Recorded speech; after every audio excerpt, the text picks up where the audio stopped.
Hi, my name is Joseph. I'm 28 and I'm diagnosed with end-stage renal failure.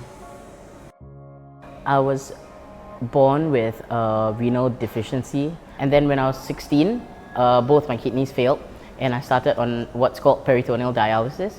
Just before I was 21, I had what they call peritonitis, which you just can't do it anymore. And then they started what's called hemodialysis, which is a blood type dialysis that cleans your blood, replaces it again. And I did that for about 9 months. And then, because I have an amazing dad, he gave me his kidney. I guess a lot of people have very different ideas of 21st birthdays. Mine was a gift of a kidney.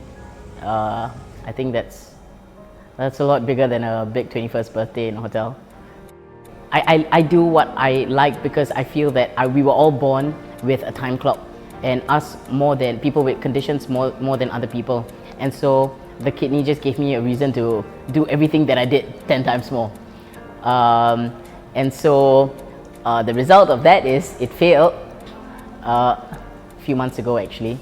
And so currently I'm back on dialysis. I think a lot of people have a very difficult point in their life. Everyone says, you know, there was a point in my life that was very difficult.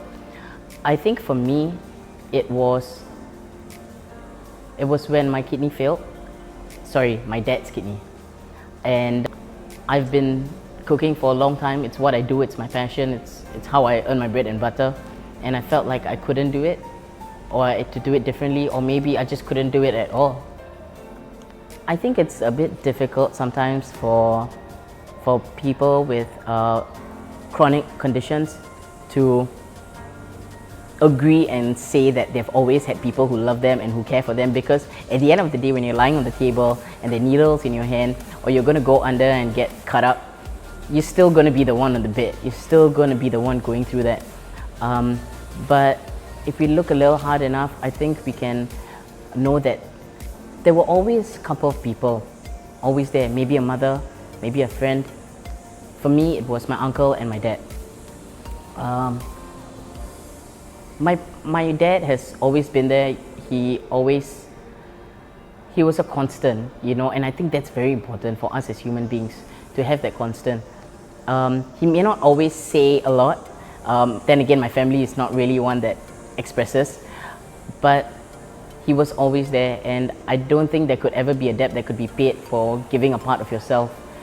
And he gave me his kidney, and when it failed, there were a bunch of people who were ready to say a lot of things, but his answer was, it's okay, move on to the next thing, and I'm here for you.